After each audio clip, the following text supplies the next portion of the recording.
My name is Frank from Active Web Group. We are a full-service digital marketing firm in Hauppauge. It's activewebgroup.com.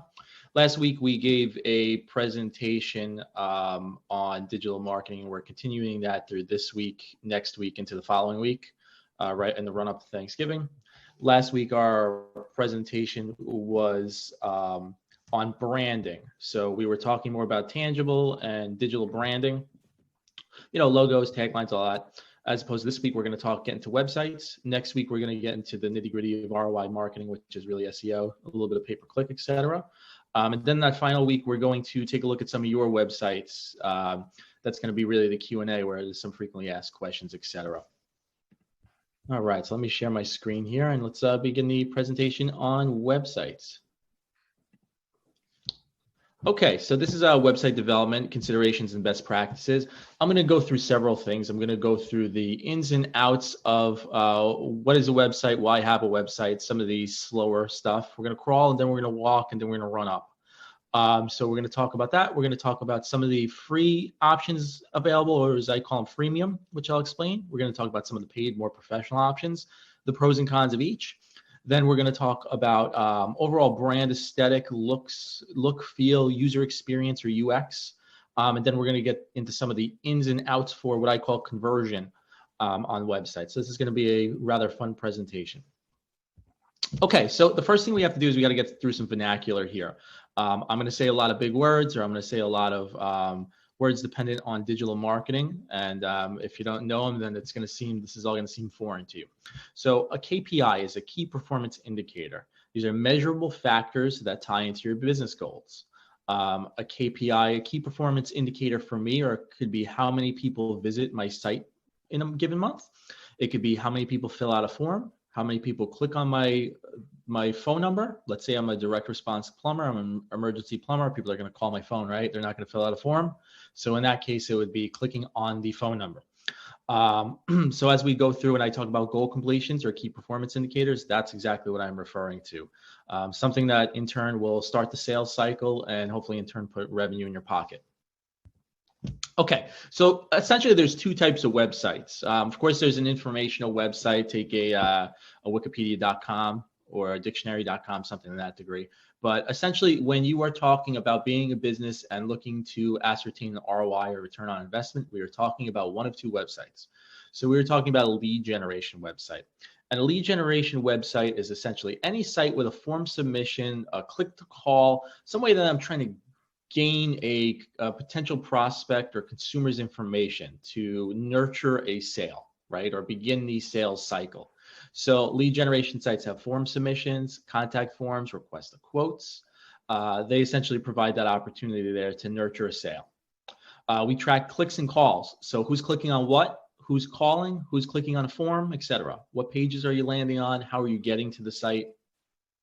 Sessions. So how many sessions am I getting per user? How many sessions overall am I getting? And then the cost per lead, or so we calculate the cost per lead by the spend plus the total number of leads captured. So if I spend $100 on a pay-per-click campaign, and again, we're getting into stuff that's going to happen down the road.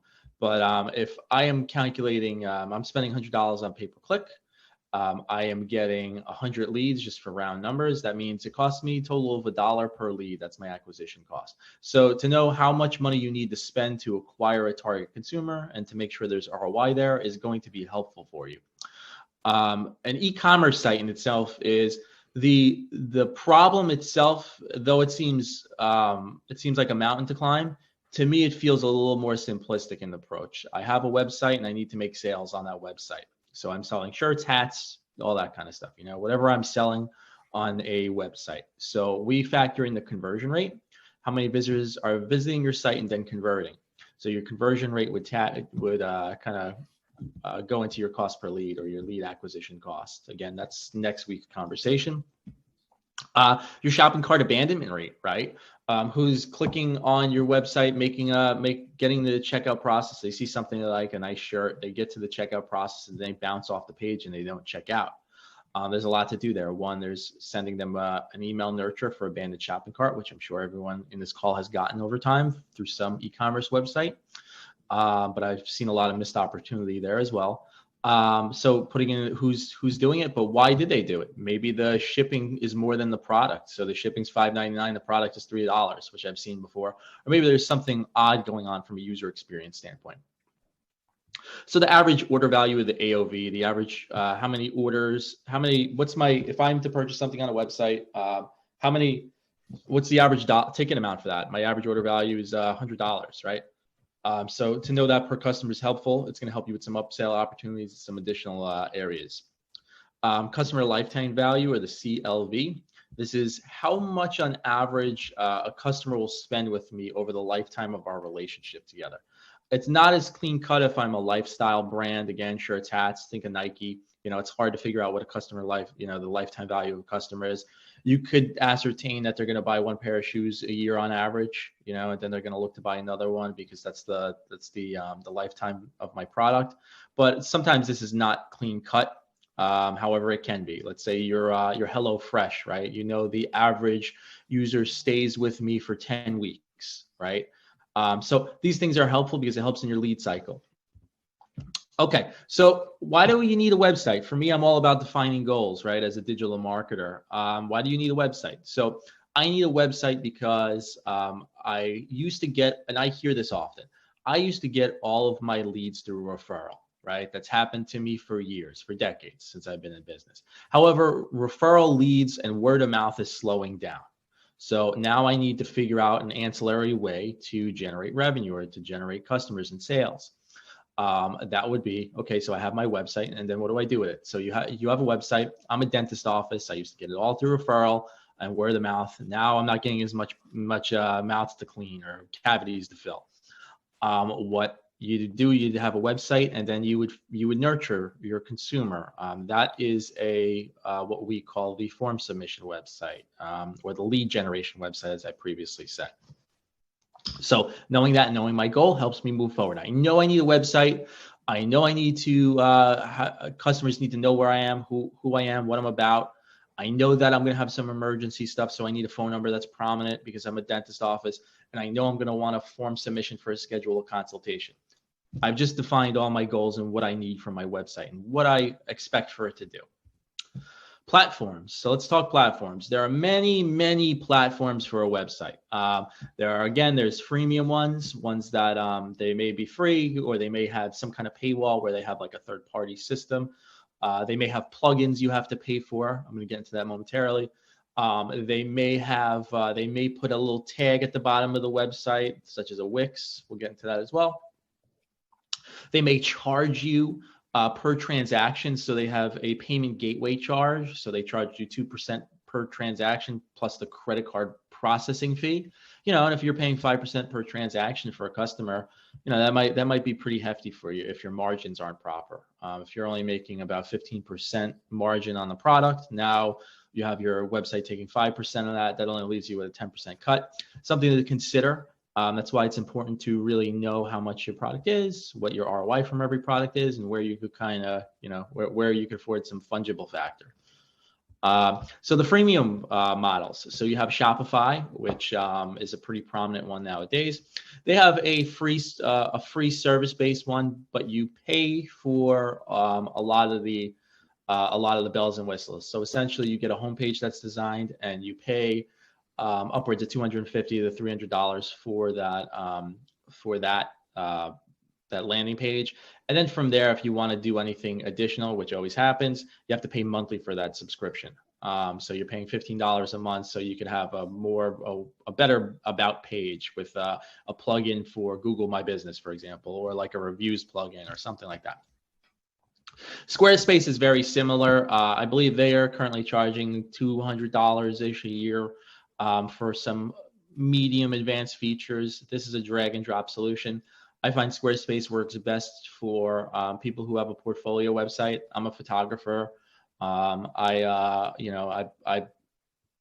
make hats, for out of my house or things like that. It's more of a hobbyist website. The same is true at Wix. I get a lot of clients who come in and they'll have a Wix site. But again, a lot of times with these websites, as I'll say, the Squarespace, the Wix, the Weebly, Your imagination is a lot grander than your ability to execute something in that service, because it's free, so you're kind of limited. However, a lot of times based on ROI, it does make sense for some people, and you can market these websites. So pros, they're great hobby websites. They're easy to publish quickly. A lot of them are drag and drop. I've seen some good design ones. I've seen many terribly designed ones. It's kind of up to your skill set. We had that conversation last week. The CMS is rather simple drag and drop stuff. So the elements, like you want to put your logo in, you could drag and drop that. They have some email and virtual support. So getting someone on the phone is rather tricky, but they do have email support where they get back to you usually within 48 hours or so with some of your questions. They won't design or fix anything for you. A lot of that stuff you have to pay for that feature. But if you have a simple question on something, a lot of times they'll answer within 48 hours.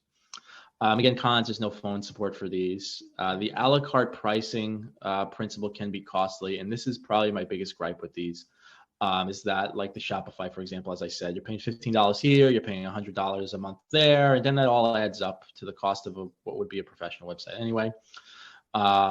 Limited customization, so you are limited to what the theme or the landing page lets you do, because again, you're getting something for free. A lot of them have lack of advanced marketing tools, so they're not very robust in what you can do as a marketing professional anyway. And these are not scalable for growing businesses. So if your plan is to have 10,000 products that have some kind of dynamic variable to them, Shopify might not be your answer. They have brand badges, so you'll see a lot of times they'll have a Wix or a Weebly brand badge at the bottom. So we'll say, powered by Weebly or Wix. You'll see that in the freemium versions of the websites. And then the monthly subscriptions, as I said, are kind of the biggest thorn in my side in terms of the freemium model. That's why I call it freemium quotations, and I don't say it's completely free. The professional options. The professional options are better for medium to of course large and enterprise level businesses. So if you have a couple of employees or more, a lot of times I find these solutions are the best for you. Those solutions could range from something like a WordPress. WordPress, you could have a lead generation website, or I could integrate something like WooCommerce, where it then becomes a shopping website, professional website. Magento, of course, which is the 500-pound gorilla in terms of a lot of this stuff. Custom solutions, and then Shopify does have a pro version, which we're building more and more of those websites ourselves, and you do avoid a lot, but you need a professional programmer to get through some of those large programming files, the .liquid files. Now the pros, again, professional products start to finish. You're literally as grand as your imagination could be, or as robust as your brand actually is what you could do on any one of these websites. Again, sky's the limit here. Real personal support depending on what you're doing. If you go through a third-party programmer, for example, or you have someone in-house, or you hire someone like an active web group, you always get real personal support. I've never seen an instance where that wasn't the case, where you couldn't get something fixed instantaneously. Custom solutions to match a brand, which we talked about. The search engine stuff is usually, so there's an SEO setup. We're going to get into that stuff next week, but when you build a website, you should always start with an SEO setup, a search engine setup. This way you're off to the races. More to do, but again, that's next week's conversation. User experience and messaging is all customized. So again, pros, custom. Whatever you see from a brand standpoint, sky's the limit there. Cons, initial upfront costs can be larger, so you're paying a one-time fee to get some of this stuff executed. But again, the pros to me kind of outweigh the cons here, because you're not paying monthly. Every time you want to add something, it becomes a problem. And then that expense again of the freemium versus the non-freemium. So again, you can start out with a Squarespace website, a freemium Squarespace website, build your way up to eventually scaling your business to a larger website. I know keeping your margins as high as possible, is important here, especially when you're a startup business. But I also do not like to, I never recommend somebody, if you're going to do something, do it twice. I never recommend that. Don't build the website twice, because you're going to pay twice. You're better off building it right the first time. So consider that as you choose a platform. I'm going to get into the marketing side of that shortly. There's more to talk about. Okay, the next part to talk about is domains. I get this a lot. Frank, my brand name is rather long. What should my domain name be? Or Frank, my domain name isn't available. Or GoDaddy says I could buy it for $10,000 because it's a pricey domain. It's a premium domain, let's call it. Like marketingnewyork.com. Good example. That'd be a premium domain. I'm sure if it was available, it's probably 10K or more. So what I usually recommend is be as true as possible to the way your brand is. If your brand is Active Web Group, then you want to be activewebgroup.com. But if activewebgroup.com is not available, for example, then you got to get a little creative. For us, our acronyms are AWG, so it could be AWG Marketing, AWG Long Island. Shorter domains are always best. So the shorter the domain, the better. From an SEO standpoint, the truer you are to what you do, the better. One, it's obviously true for when you're talking to people. So awgmarketing.com, right then and there, I do marketing, right? Our brand says web group within it. So we're already hedging our bets there with that. But if you are a bakery, and Frank's Bakery is not available, franksbakery.com, I could go, Frank Bakery Long Island or fbakeryco.com, something to that degree. So getting creative with these things is getting more and more commonplace. And you also see a lot more out there wild brands and brand names, because a lot of domains are not available. A lot of domain names aren't available. So try to be as short, as sweet as possible, and as most impactful and descriptive as you can in your brand name.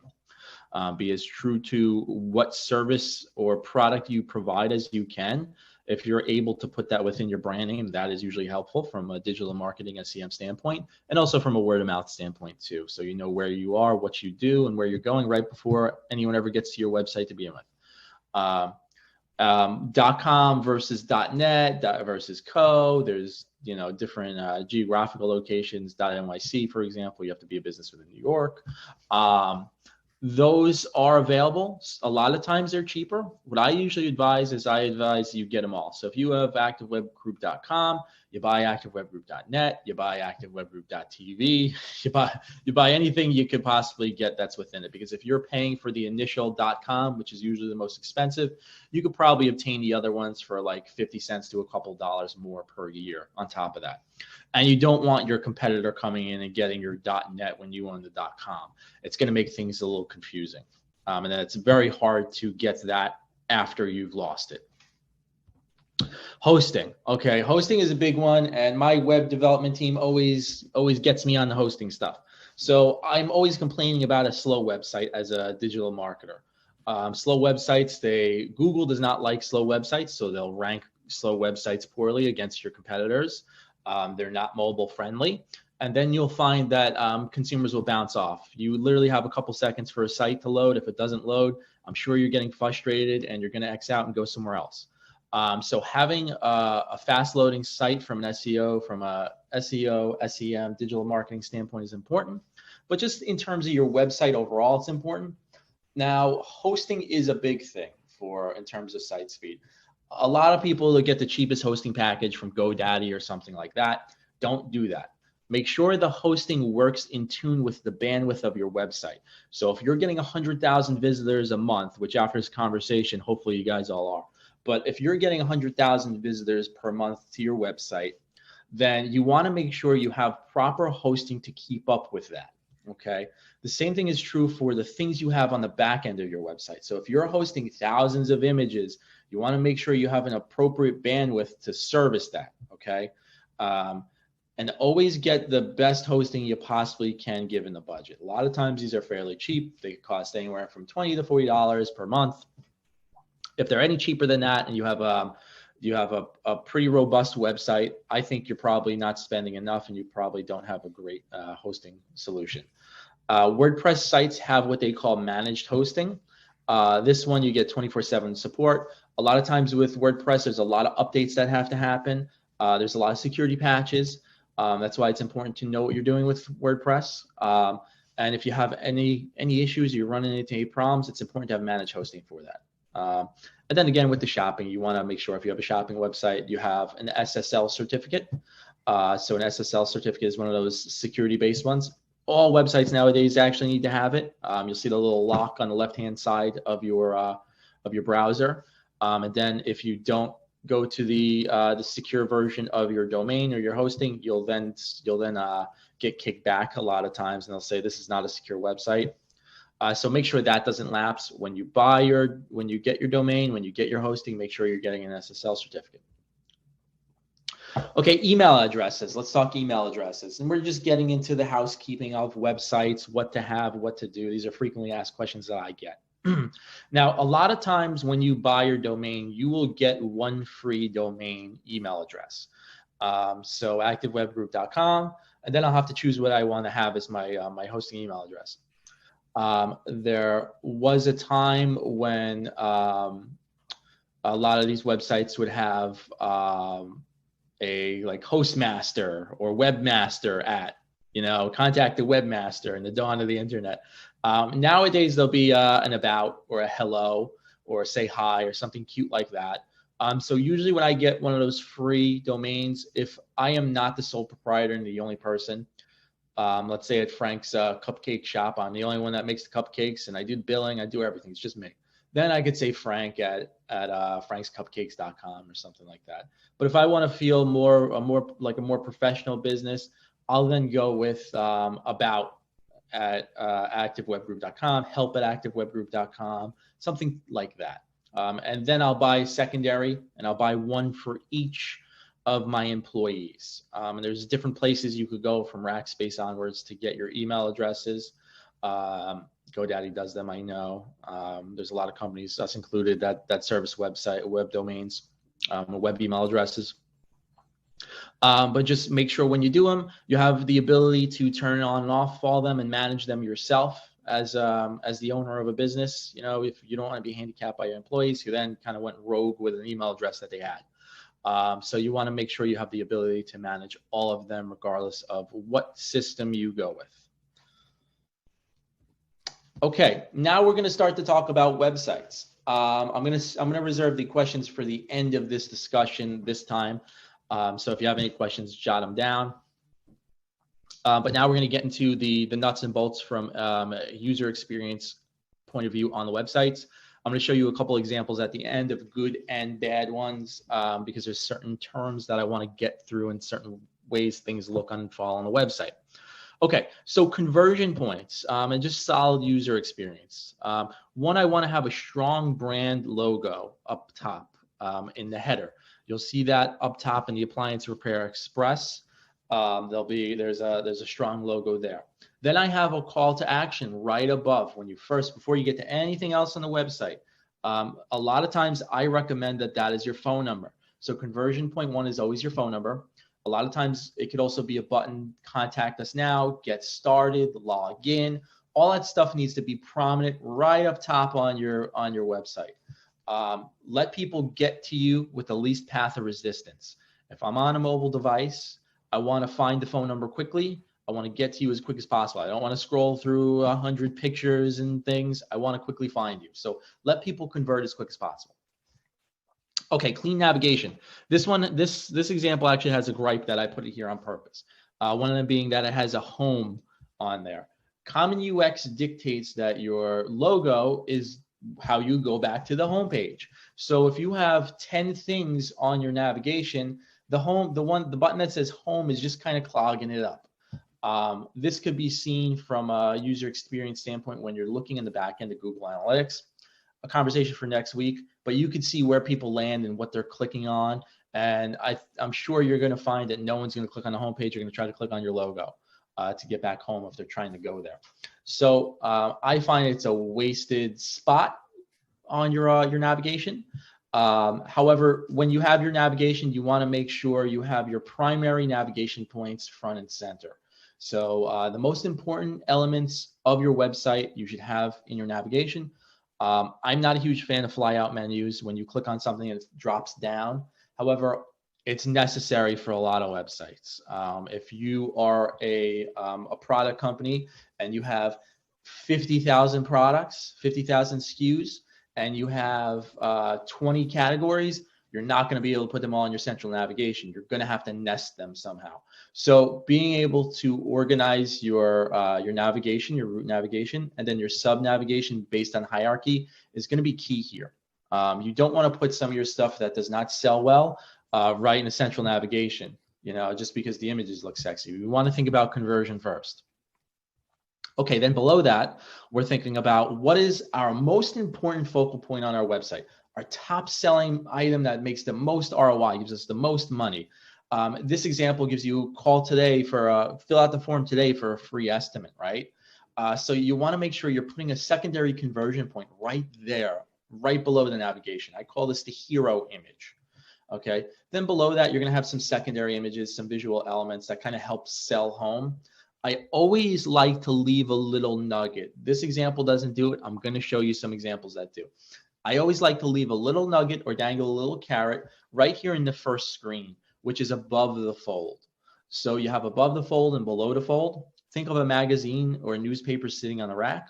The most important bylines are right there in the magazine when it's sitting right on the rack. You pick it up, you flip it, and then you make it, if it's a, like a manuscript thing, you flip it and it's unfolded now, right? You'll find that then your secondary items, the other stuff that's happening throughout the day in the news is there below that. But your most important stuff is right there that you could see clear as day above the fold line. This is what the same principle in web design. So anything before I am to scroll down on a website, again, we're going to go through some examples, but anything I see before I scroll down on a website, those are the most important elements.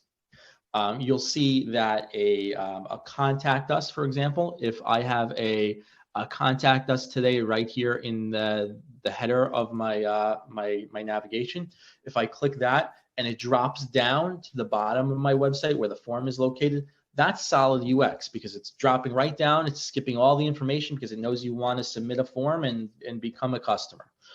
So making sure you have good ins and outs from a conversion standpoint are important. We talked about the colors last week, which leads me to our discussion today. You'll notice that whenever they have, in this example, the conversion buttons are always red. I'm going to show you our website, activewebgroup.com, momentarily. All of our call to action buttons are mainly orange. It's not a mistake. Okay, and in this example, a lot of the call to action buttons are yellow because they match their brand vernacular, right? And here you'll see, this is a good example of having that little nugget that I was talking about that teases you to scroll down further on the website. You actually see it in all these examples because it's a responsive website. So whether it be a mobile device, whether it be a tablet computer, or you're looking at a desktop computer, this is probably like a 22 or 28-inch screen versus a 13-inch laptop. You'll be able to get a little nugget of that will make you want to scroll down and learn more. Now, a little bit about responsive websites. So a responsive website is something that will respond to the hardware, the physical device that I'm using. So if I'm on a desktop computer, the website looks a certain way versus a phone where maybe it strips down a lot of elements. So this way you could quickly get to where you need to go. Either way, the desktop and a mobile device, those two should not look the same. When you are designing a website, it used to be commonplace that you would just design it for a desktop, and then however it looks on a phone is how it looks on a phone.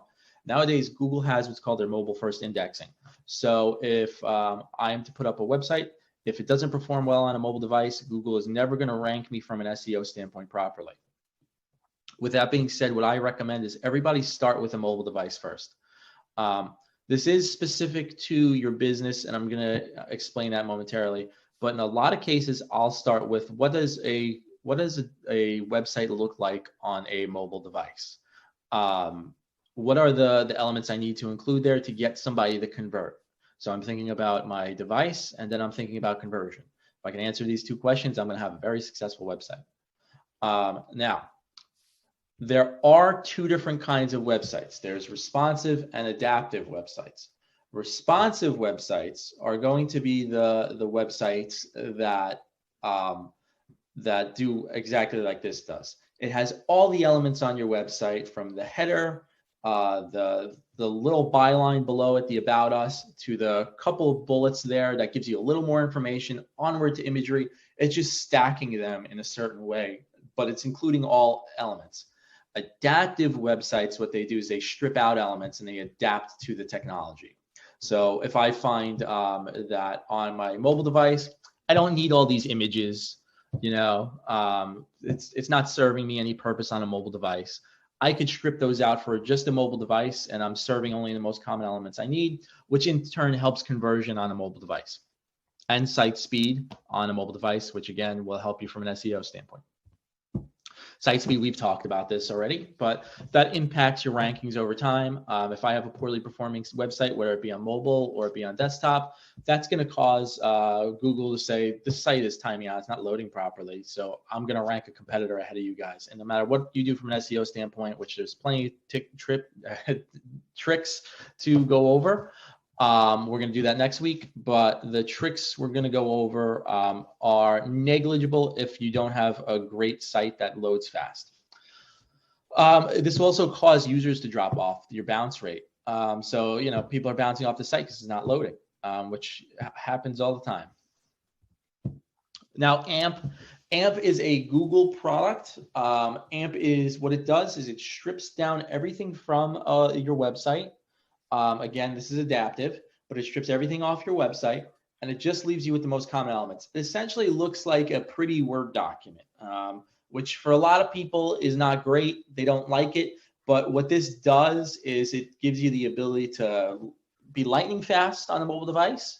And it gives you the ability to quickly rank on a mobile device from a Google indexing standpoint, from a mobile first indexing standpoint. Again, plenty more to do here. I'm simplifying, but just from this standpoint, having an AMP version of your website might be helpful for some cases.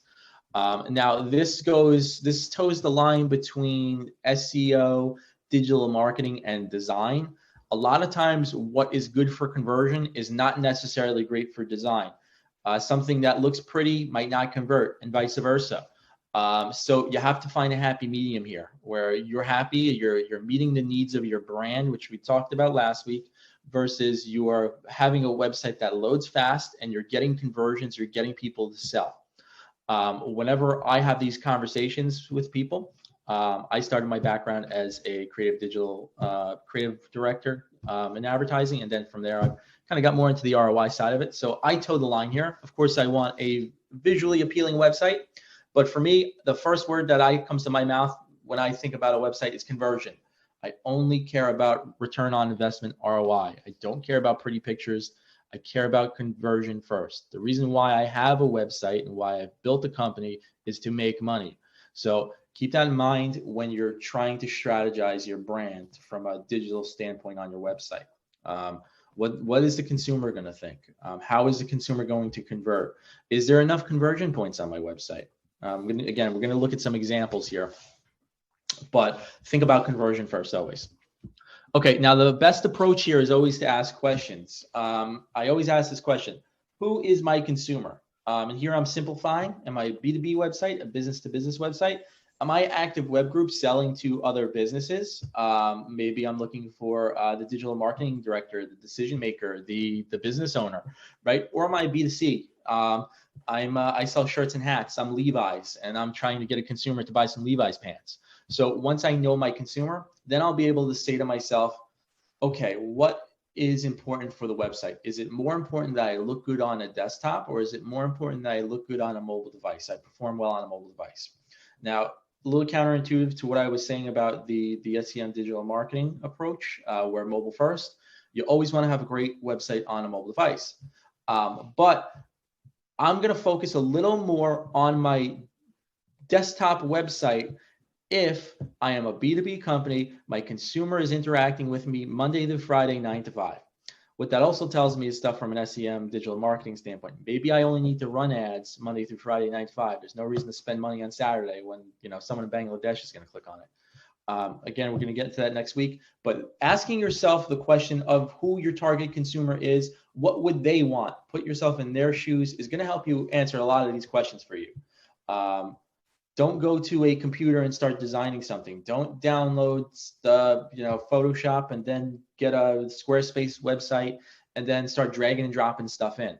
You didn't ask and answer the right questions yet. We didn't talk about last week's conversation, tagline, mission statement, who you are, what you're about, who's your target market, what are you trying to sell, why are you trying to sell it, who is your target competition. We didn't ask and answer any of these questions. We just got right to a computer and started clicking on stuff. So make sure you have all this stuff in place before you start to approach the secondary phase, which is building out your brand and building out your website and trying to find the proper channels for conversion. Because a lot of those questions are gonna answer themselves. Okay, things I want to talk about, and then we're gonna go and look at some websites. ADA, so the hearing and visually impaired compliance. So a lot of people are getting sued for this nowadays. And what this is it's elements I can't see on a website. So if you have everything is black and white, you have nothing that jumps out at you, that might be something. If I'm colorblind and I can't see the buttons, they don't stand out, or my text doesn't stand out, that might be something. I need larger text on a website. If you have elements on your website that are embedded in an image, like the hero image that we discussed, for example, I see this a lot. I went in Photoshop or wherever, design solution I'm using. I got an image, I typed some stuff into that in Photoshop, I spit it out into a JPEG. Google cannot read that. With SEO, they could do some stuff, but most of these readers cannot read that image. It won't be able to say that big sale for Black Friday, save today. You won't be able to read that because it's baked into the image. It's embedded in the image. And that's a big no-no. So you want to make sure readers can read your website. You want to make sure you have a proper image to text ratio. You want to make sure your colors are in line, that there's nothing that's kind of blending in. Your buttons are there. Your call to actions are, you can see from a mile away. This kind of goes back to last week when I was explaining when I was in design school. We used to put our posters up, pin them to the wall, and stand 10 feet back to see what we saw. This is exactly the same principle to a degree. Now, there are a lot of tools that will help you with this. We have a lot of tools and solutions that we use to help your website become compliant. And there's different levels of compliance, which are here. Most websites find themselves on the AA level of compliance. But again, it depends on your website, what you're trying to do, how many consumers you have, and where you're located. So just keep this in mind that you want to have a compliant website from a hearing and visually impaired standpoint. The California website privacy law. This is a big one, and you're finding a lot more solutions for it. I'm sure everyone's going on websites nowadays. They're clicking on things and they're getting that little privacy banner that says we have your data, what we do with your data, we store cookies, etc. This is very important to have this little pop-up here. A lot of people just randomly click on websites and they start suing people because of it. And the rules are they originated in the state of California. However, they're expanding. It's not going to be long before the entire country kind of falls in line with this, like the EU. So it's best to kind of just fall in line now before it becomes a problem for everybody. There are different benchmarks, like if you do X amount of business in the state of California, or most of the time I find it applies to just about everybody anyway. The way they've kind of put these laws together. So make sure you have the proper compliance notice on your website, the proper pop-up that people could check off, and then you'll be all set. Okay, we're going to talk about tracking and analytics next week, really. But when you have your website, now the whole point, what I say, it's about conversion. It's about getting customers. It's about getting consumers into the door. It's about getting leads. It's about selling shirts and hats. About whatever your goal is that you defined before you got on the computer and started making a pretty website, or contracted somebody to make a pretty website with you. Before you did all that, it's about you have to have your tracking and know what you're doing. So the tracking for your website really comes from analytics, Google Analytics. You want to make sure you have all your proper goals in place, and you want to make sure you could monitor and define that. There's no point in doing something if you can't monitor and define it, right? That's the beauty about digital marketing, as I talked to you guys about last week versus tangible marketing, which is banners, brochures, etc. I got a business card size ad in the newspaper, and they say it's a 50,000 piece circulation. How many of those papers are sitting on the corner, of a hair salon or something? So you can't really track or gauge ROI from that. However, when you do a pay-per-click ad, you have a promotion running on Facebook or any other social media platform. You could ascertain where they came from if you have all your tracking and analytics set up. And that was the SEO setup discussion that I started to talk about. But again, we're going to get more in depth with that next week. Just know that you want to have proper tracking in place on your website. You want to know where your consumer is going, what pages they're engaging with, why are they engaging with those pages, where's somebody landing when they're organically searching for you, etc. So these are questions you can answer with proper tracking in place and analytics. A CRM, so this is a customer relationship management tool.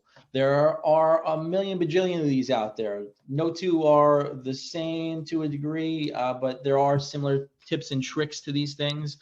Some are very robust, like a Pardot, Salesforce. Salesforce is the example I'm showing here. HubSpot. Then there are some more simplistic ones like Zoho. Then you have ones that are unique to your industry. An example would be MindBody in the fitness industry, where they have a CRM that's unique to them for customer relationships with personal trainers, etc. So there may be a custom solution for you. Let's say you own a hair salon.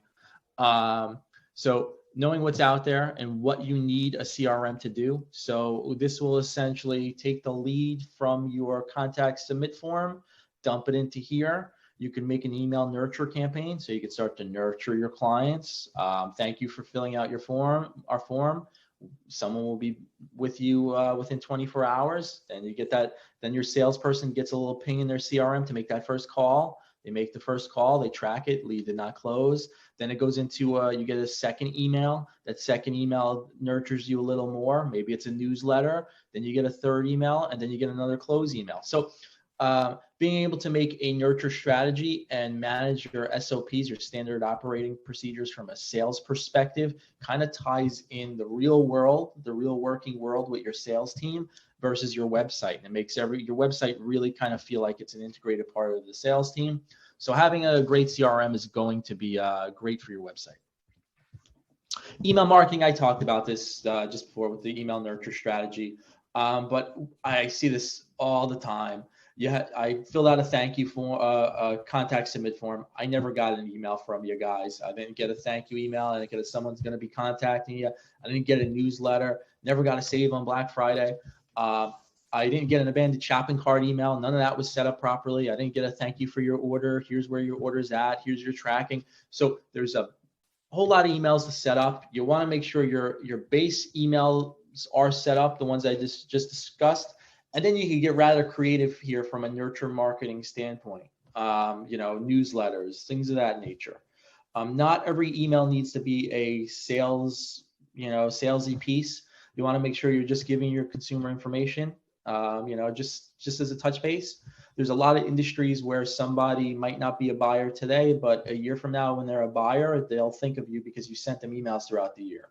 So it might not be a direct correlation to ROI today, but tomorrow it might be. Good example is if I'm a public claims adjuster. A tree didn't fall on my house yesterday, but next year it might. When I'm ready for you, I'm going to call you because I'm going to remember you.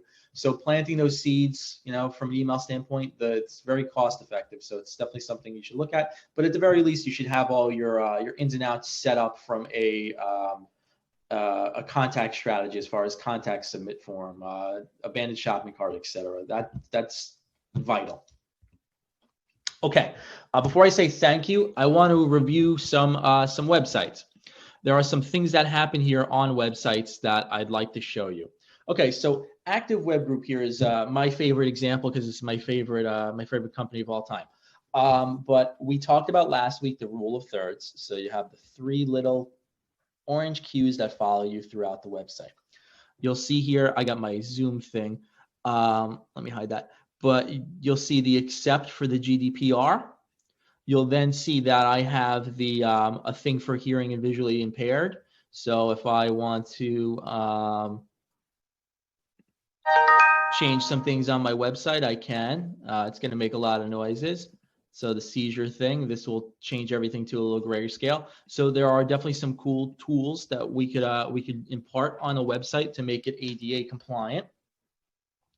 Now here you'll see that I have a very condensed navigation, but concise navigation. I have flyout menus because I have a lot of services, right? Because I have to, but they're condensed properly. When I don't need a flyout menu, a lot of these here I do, but like Long Island SEO, I don't need a flyout menu for that. That's a standalone page. So if I don't need a flyout menu, I don't have one. My logo standalone, it's modular in a way that it could go, we talked about that last week. I have a request a quote button, and I also have a phone number that can be clicked on and a simple search. Now, below that, here is my hero image. My hero does a lot of cool, neat things. It doesn't necessarily have to. Sometimes I get asked, Frank, can I put a video here on my hero image? Sometimes I'll say yes, because you have you sell boating equipment and you have a sexy video of a boat that goes in the water and stuff. Maybe that works for you. But you're towing the line because videos will slow down your website. And sometimes that will affect your bounce rate. It will affect you from an SEO standpoint. So being cognizant of that and being able to watch it is going to be important. As I said last week, if you don't know the rules, you can't break them. Just make sure you're following all the proper procedures and you understand them. And then from there, you can monitor it from your analytics, be able to track it properly. And then if you see people are bouncing off the page, then you get rid of it. In that example I showed you with a video in Hero, I'm serving that on the desktop computer. I'm not serving it on a mobile device a lot of times because it's just going to slow down a mobile device. So that is an adaptive website. I'm adapting to the technology. Then from there, you have your tertiary goal completions. You could connect with us. I have a midway button, right? All the way down to the forms on the bottom. So, and everything you saw was orange, right?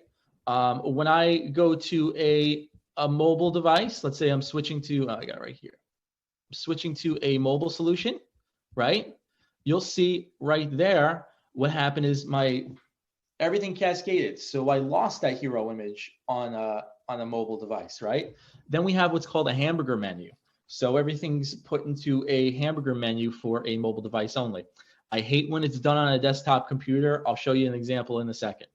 I still have my GDPR, my ADA stuff, but a lot of the stuff scaled and changed. You see how it changed for a mobile device? So knowing what you want your mobile device to do, what you need to do on a mobile device is going to be imperative to your success. Now let's go back and look at some not so great examples. Okay, the first example I'm going to give you is Dom Perignon. They're an international brand, and you would expect for them to have a beautiful website, right? They have a lot of things here for GDPR. And accept all cookies. What's the first thing we see? There is no navigation. Well, wait, there is, because there is a hamburger menu here, which I can't stand. And then the navigation makes no sense. So even though you're a big brand and it looks like they have a skewed image, this really does nothing here. I don't have an image of the product. So aside from what it is, I don't really know what it's about. What is this about? Some Lenny Kravitz CD that's coming out or something? I don't really know. So in this solution, I would probably say finding where to buy the product is probably the most important part here, right? They're trying to sell a lifestyle brand, and I get that, and it works for them in certain cases, but they're not really thinking about in terms of goal completion, which you're not Don Perignon. So we need to think about things in terms of goal completion. Okay, this is a funny version, and he's trying to be funny, and I always include this example when I'm looking at terrible websites. But you'll see he's breaking the rules of navigation, that the navigation's on the side. There's a lot of things that move, a lot of animatics, as we'll call it. This turns into a button. There's just so many jarring things that don't really work, and you don't know exactly what this guy is doing or selling because there's so much going on. Having a simple website, being simplistic in approach is not necessarily a bad thing. So don't throw the kitchen sink at your website if you don't have to, or at least don't do it on a homepage. So this is to keep in mind. It's also not responsive from a mobile standpoint. It's something they're definitely not ranking for. This is another example. They have a lot going on here in the above the fold, right? But they have a couple things. So this is an image. This is not live copy that I could highlight or a reader could read. So from this standpoint, they would get pinged by the ADA. Additionally, I didn't get the GDPR pop-up. Their navigation above the fold here, it's not proper. There's too much going on. This phone number is not clickable. It's too large in juxtaposition to the logo. Their logo is not modular, which we talked about last week. They have home here. I can't stand when people put the home. Things like the pay online, that should be its own little button here, right? That's probably key. I'm collecting money right here on the website. That's the best thing I could possibly do from a goal completion standpoint. So the pay online should be a nice red button. Here, everything kind of blends in. It's all blue. You know, they could have taken this orange or this yellow and made standouts for their buttons, right, to make them stand out more so you get right to the goal completion. Things just kind of wishy-washy on this site. And then here is another example. They don't essentially have a navigation. I don't know what happened to it. It's here, but you wouldn't know that, right? So this website is not a great website. They're not, one, there's no branding. They have their logo like 10 times, but I don't notice that it's a logo because it's not a logo that functions great. It doesn't look good as a postage stamp. It's going to look awkward on a billboard. So you want to think about website logos in terms of that from our conversation last week. You want to make sure, again, you have a proper navigation. I do feel a lot of this stuff, the COVID stuff, that could be a top rocker piece where it's just a small little thing, almost like their navigation is. They should almost flip it. And then from here, they have no footer. And that's the most, that's huge. They just have the breadcrumbs here, or the navigation system, but they don't essentially have a footer. And a footer is going to be important because Google reads your website like it's going to read a book. We'll get into that next week, but you want to make sure you have a footer on your website as well.